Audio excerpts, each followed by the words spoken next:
Gazette du Togo, une vision sur l'actualité togolaise et sur le monde. Mesdames et messieurs, chers compatriotes, bien-aimés dans le Christ, au lendemain de ce jour mémorable de célébration endeuillée de la fête de l'indépendance de notre pays, célébration doublement endeuillée par le fléau mondial du Covid-19, mais marquée beaucoup plus par une crise post-électorale sans précédent, consécutive à l'élection présidentielle du 22 février 2020, émaillée de fraudes massives et d'irrégularités rocambolesques jamais observées nulle part au monde, j'ai décidé, fidèle à mon engagement et tel un pasteur soucieux de la sécurité et du meilleur devenir de sa brebis, de m'adresser de nouveau à vous, en martelant avec la solennité et beaucoup de conviction d'un homme de Dieu uni dans le sacerdoce à son Créateur, que ce 27 avril 2020 est irrémédiablement le dernier que nous célébrons sous le joug de la dictature, de l'état de terreur et du non-droit régenté depuis 54 ans par le clan Gnassingbé au Togo. Je l'affirme, je le confirme, j'insiste, je persiste et je le signe. À moins que le Dieu d'Abraham, d'Isaac et de Jacob et Père de notre Seigneur Jésus-Christ, que je confesse, ne soit pas Dieu, ne soit pas le vrai Dieu. Togolaises et Togolais, dans le livre de Samuel, au chapitre 26, du verset 1er au verset 20, parlant de la persécution de David, le nouvel élu de Dieu, par Saül, le roi déchu, il est écrit: les habitants de Ziph allèrent trouver Saül à Gibéa et lui dire: ne sais-tu pas que David se cache dans les collines de Hakila, près de la plaine inculte? Saül se mit donc en route pour le désert de Ziph, afin d'y chercher David. Il était accompagné de 3000 de ses meilleurs soldats d'Israël. David dit: pourquoi le roi me poursuit-il? Que lui ai-je fait? Quel mal ai-je commis? Que le roi veille bien écouter ce que j'ai à lui dire. Si c'est le Seigneur qui l'a poussé à agir ainsi envers moi, qu'il se laisse apaiser par le sacrifice. Mais si ce sont les hommes, que le Seigneur les maudisse. En effet, on me chasse aujourd'hui, on m'empêche aujourd'hui de résider dans le pays accordé par le Seigneur à son peuple.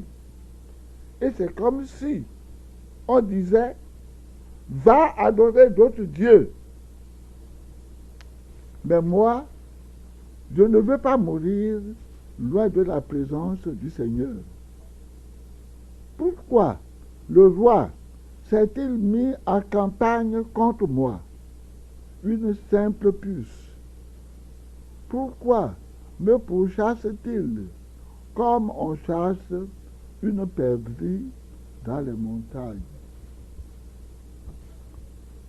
Bien-aimés dans le Seigneur, cette histoire de David et de Saül ne ressemble-t-elle pas à celle d'Agbeyomé, persécuté par force? C'est même évident pour qui connaît la Bible et pour qui a la foi.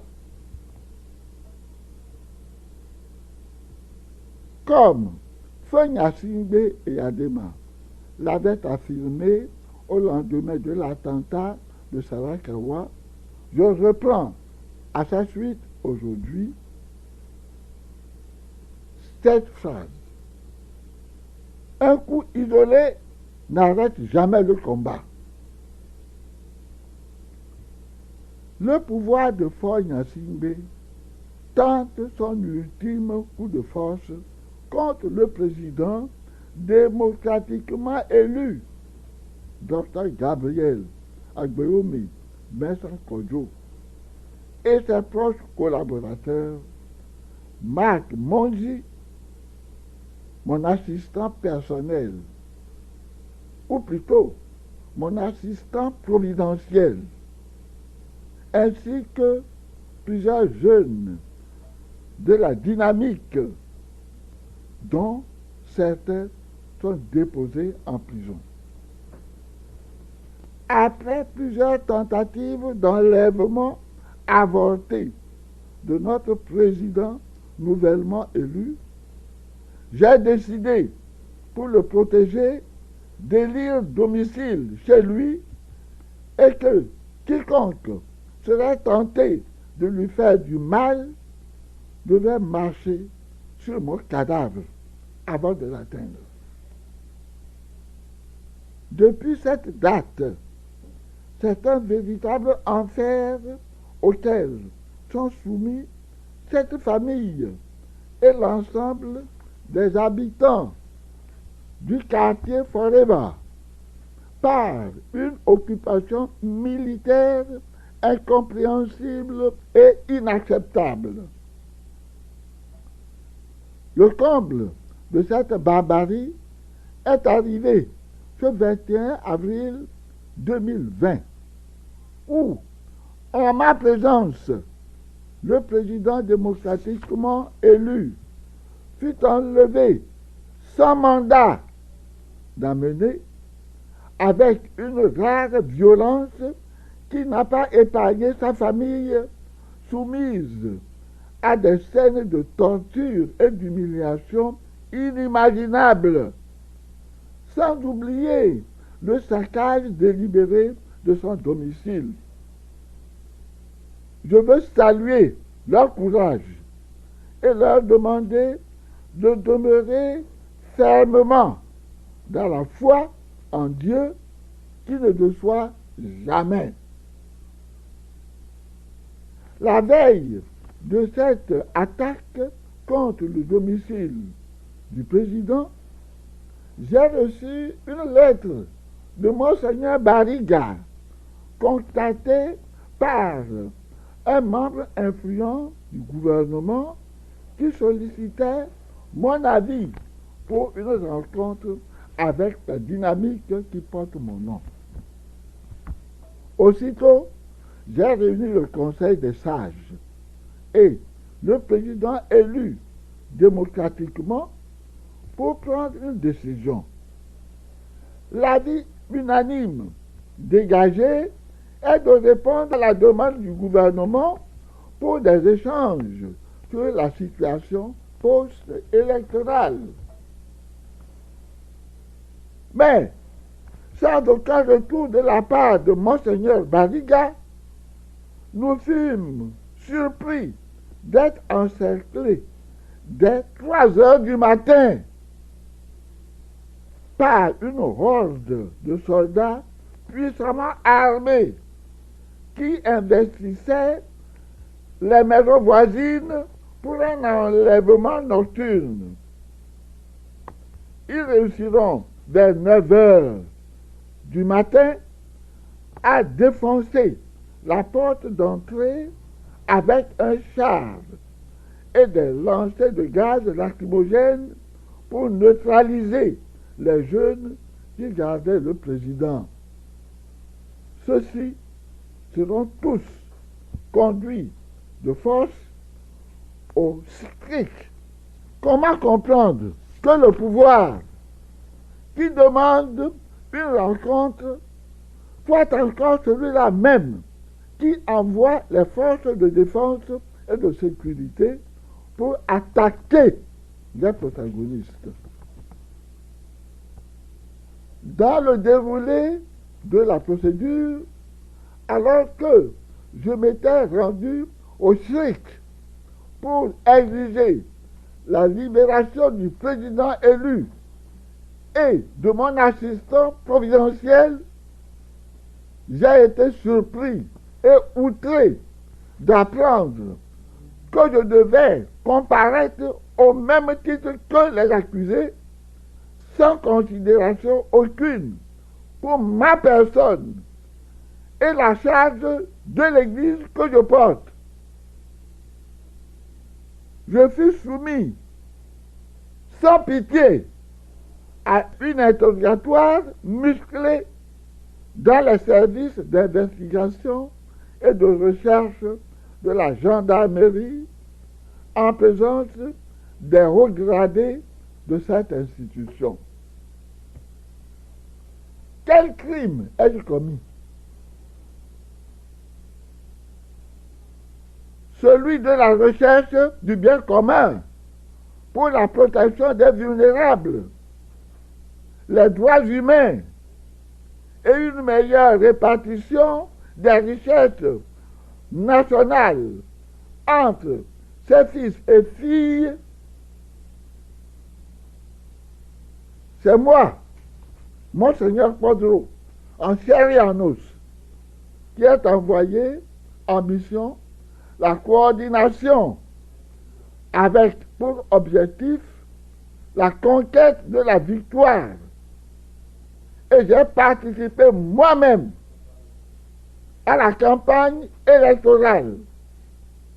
Et elle a brillamment réussi sa feuille de route en permettant l'élection du docteur Gabriel Agboyome Mensah Kodjo dès le premier tour. Mais la CENI et la Cour constitutionnelle, ces deux institutions malhonnêtes, sinistres et funestes, ces deux institutions donc, en violant leurs serments respectifs, ont créé le contentieux électoral qui nous divise.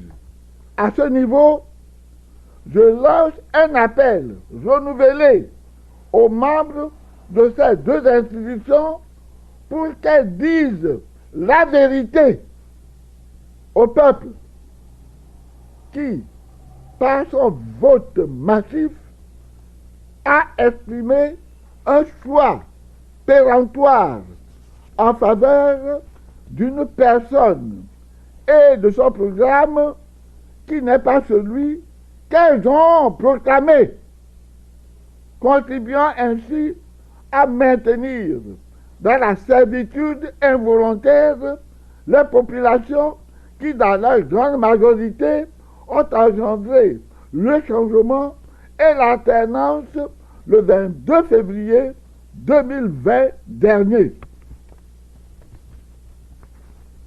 S'ils ne se soumettent pas à cet ultime appel, ils seront individuellement maudits, ainsi que les membres de leur famille jusqu'à leur 3e génération. Car, pasteur de l'Église, je n'admettais pas,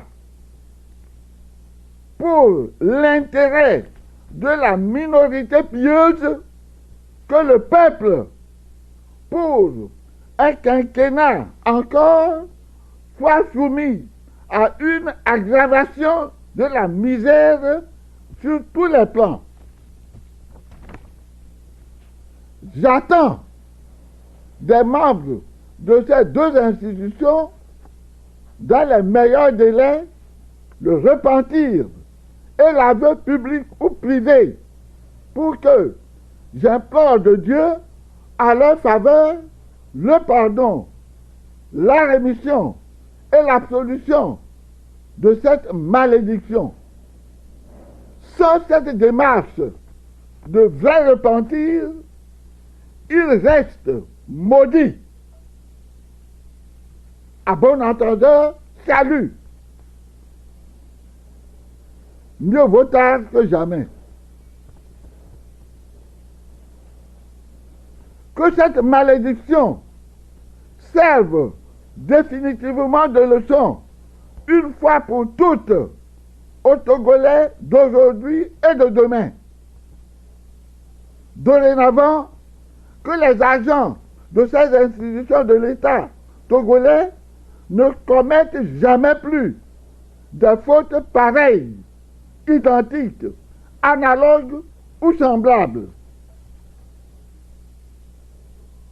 Je supplie humblement Dieu de m'accorder cette grâce, que pendant ma vie sur cette terre, comme aussi après ma mort,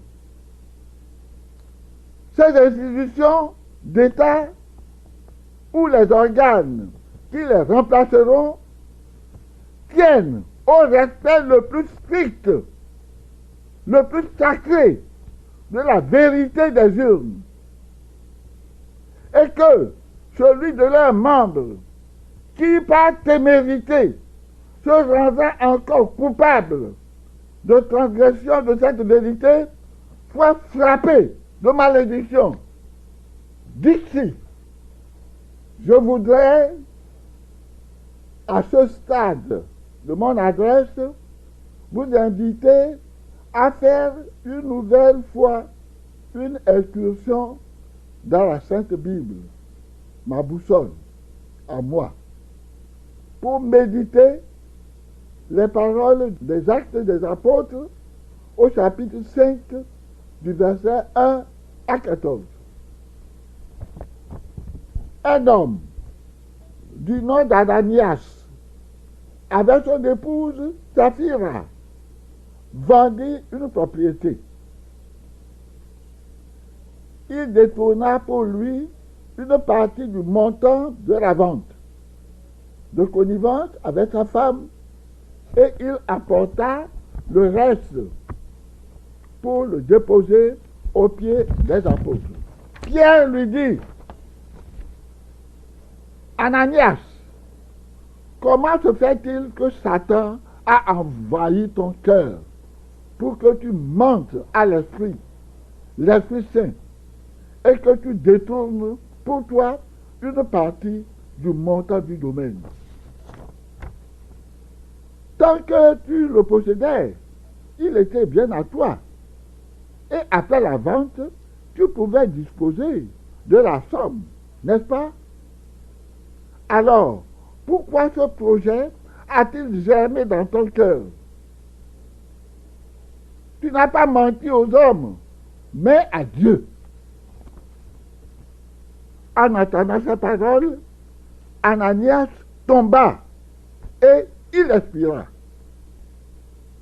Une grande crainte saisit tous ceux qui apprenaient la nouvelle. Les jeunes gens se levèrent, enveloppèrent le corps et ils l'emportèrent pour l'enterrer. Il se passa environ 3 heures. Puis sa femme entra sans savoir ce qui était arrivé. Pierre interpella: dis-moi, le domaine, c'est bien à ce prix-là que vous l'avez cédé? Elle dit: oui, c'est à ce prix-là. Pierre reprit: pourquoi cet accord entre vous pour mettre à l'épreuve l'Esprit du Seigneur. Voici que sont à la porte les pas de ceux qui ont enterré ton mari. Ils vont t'emporter. Aussitôt, elle tomba à ses pieds et elle expira. Les jeunes gens qui rentraient la trouvèrent morte et ils l'emportèrent pour l'enterrer auprès de son mari. Une grande crainte saisit toute l'Église et tous ceux qui apprennent cette nouvelle.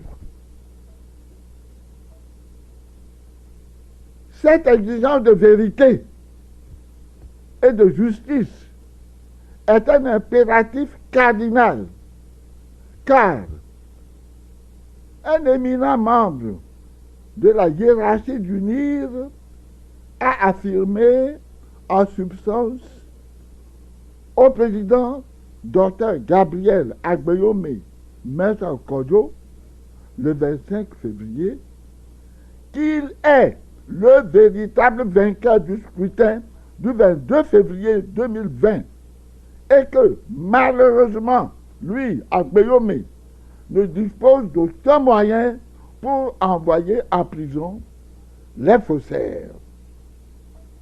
D'autres, et non des moindres, connaissent cette vérité autant au Togo qu'à l'extérieur de notre pays. Voilà comment on ment pour créer la misère et le malheur des autres. La raison du plus fort, comme disait La Fontaine, est toujours la meilleure, mais ici c'est faux.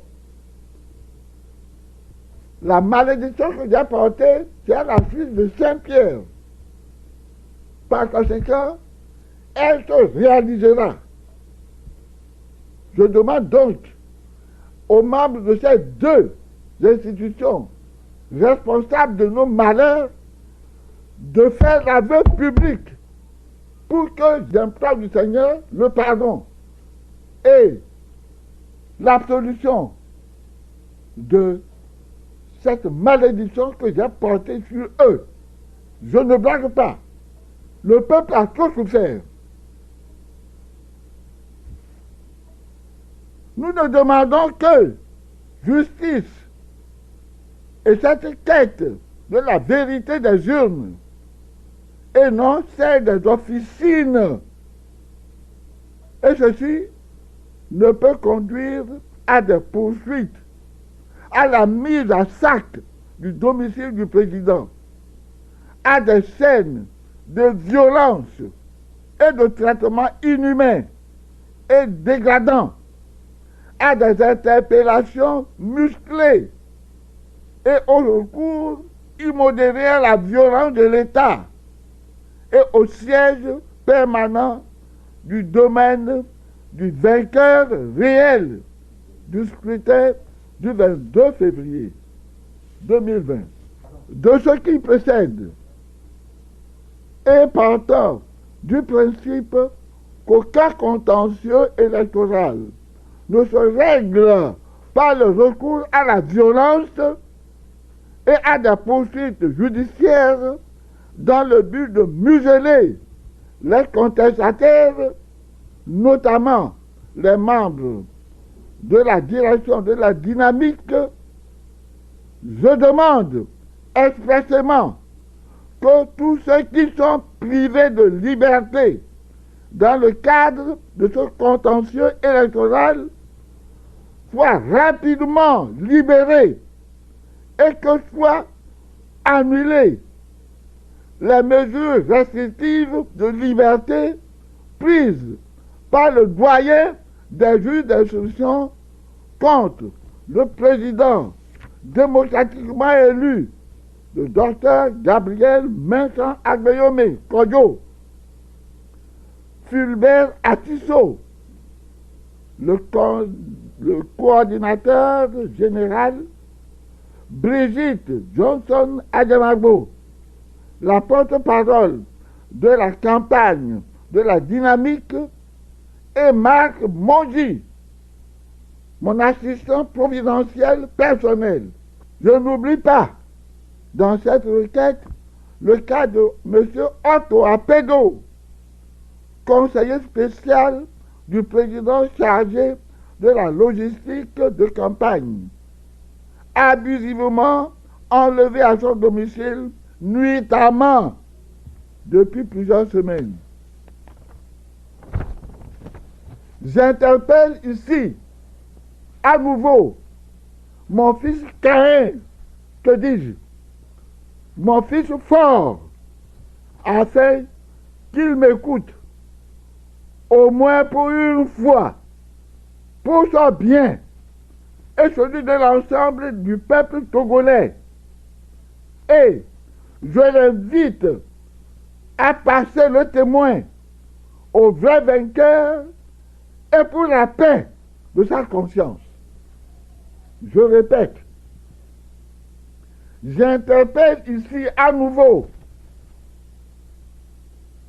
mon fils fort afin qu'il m'écoute au moins pour une fois pour son bien propre et celui de l'ensemble du peuple togolais, et je l'invite à passer le témoin au vrai vainqueur et pour la paix de sa conscience. Me référant encore aux Saintes Écritures, il me souvient qu'il est écrit dans le livre de Jonas au chapitre 3, versets 1 à 10, ce qui suit. La parole de l'Éternel fut adressée à Jonas une seconde fois en ces termes. Lève-toi, va à Ninive, la grande ville, et proclame-y la publication que je t'ordonne. Et Jonas se leva et alla à Ninive, selon la parole de l'Éternel. Or, Ninive était une très grande ville de 3 jours de marche. Jonas fit d'abord dans la ville une journée de marche. Il criait et disait, « Encore 40 jours et Ninive est détruite. » Les gens de Ninive crurent à Dieu. Ils publièrent un jeûne et se revêtirent de sacs, depuis les plus grands jusqu'aux plus petits.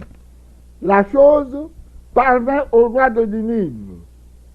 Il se leva de son trône, ôta son manteau, se couvrit d'un sac et s'assit sur la chambre. Et il fit dans Ninive cette publication par ordre du roi et de ses gens, que les hommes et les bêtes, les bœufs et la brebis ne goûtent de rien, ne pèsent point et ne boivent point d'eau. Que les hommes et les bêtes soient couverts de sacs, qu'ils crient à Dieu avec force et qu'ils reviennent tous de leur mauvaise voie et des actes de violence dont leurs mains sont coupables. Qui sait si Dieu ne reviendra-t-il pas et ne se repentira-t-il pas et s'il ne renoncera pas à son ardente colère, en sorte que nous ne périssons point. Dieu vit qu'ils agissaient ainsi et qu'ils revenaient de leur mauvaise voie. Alors, Dieu se repentit du mal qu'il avait résolu de leur faire et il ne le fit pas. Reprenant à nouveau Feu et Adéma, son propre père, j'affirme à mon tour, on peut tromper une fois le peuple, mais pas éternellement.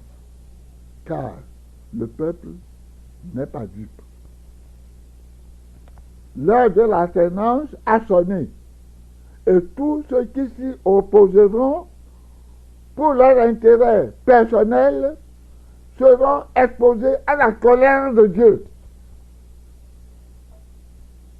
Je terminerai mon propos en vous confiant à méditer les paroles de Luc du chapitre 3, versets 10 à 15. Il s'agit de Jean-Baptiste. Et la foule l'interrogeait en disant: que nous faut-il donc faire? Il leur répondait que celui qui a 2 tuniques partage avec celui qui n'en a pas, et que celui qui a de quoi manger fasse de même. Des publicains aussi vinrent et se firent baptiser et lui dirent: Maître, que nous faut-il faire? Il leur dit: n'exigez rien au-delà de ce qui vous est prescrit. Des soldats aussi l'interrogeaient en disant: et nous, que nous faut-il faire? Il leur dit: ne molestez personne, n'extorquez rien, et contentez-vous de votre solde. Vous avez compris maintenant. Chacun de nous a sa partition à jouer dans le dénouement de la crise que nous vivons. Nul n'a le droit de s'ériger en spectateur. Observez ce qu'ici Jean-Baptiste s'adresse à l'armée qui est une composante de la nation. Ceci démontre à suffisance que ce n'était pas moi, Philippe Pajot, qui m'adresse le premier à ce corps de métier. Jean-Baptiste disait cela il y a plus de 2000 ans, et cela a encore son actualité. Je convie donc mes confrères évêques à se saisir de ce rendez-vous de l'histoire pour élever haut dans l'estime des Togolais la renommée de l'Église catholique, famille de Dieu au Togo, en se mettant résolument du côté du peuple et de la vérité contre les prédateurs et les fossoyeurs de la République, sans se laisser retenir par quelque intérêt de quelque nature que ce soit, au risque de pousser le peuple à blasphémer le saint nom de Dieu et à vilipender l'Église de Jésus-Christ. Dans Marc, chapitre 8, verset 35, le Christ a dit: celui qui voudra sauver sa vie la perdra. Mais celui qui perdra sa vie à cause de moi et de la bonne nouvelle la sauvera. Pour finir, j'affirme sans embâche que les restrictions imposées aux membres de ma dynamique suite à leur arrestation et à la parodie de jugement à laquelle ils ont été soumis par le doyen des juges d'instruction, qui, au passage, est un chrétien catholique, donc une de mes brebis, pourtant, est nulle et non avenue. Nous continuerons à clamer notre victoire jusqu'à une pleine récupération du pouvoir. Unir n'a toujours encore rien compris. Il ne s'agit pas de la victoire d'Agbeyome, mais plutôt Il s'agit de la victoire de Dieu sur les forces du mal. Et je le répète, on ne vole pas Dieu. Ceux qui veulent l'échapper, attendez de voir comment eux et leurs descendants finiront leur vie. Parole d'archevêque émérite. Dixit. Que Dieu bénisse le Togo et le protège contre les ennemis de son bonheur. Au nom du Père et du Fils et du Saint-Esprit. Amen. La Gazette du Togo, une vision sur l'actualité togolaise et sur le monde. Rejoignez-nous sur le www.lagazettedutogo.com ou sur nos comptes Facebook, Twitter et YouTube. Pour tout contact, écrivez à contact@lagazettedutogo.com ou appelez le 92 80 88 53. La Gazette du Togo, c'est l'information en continu.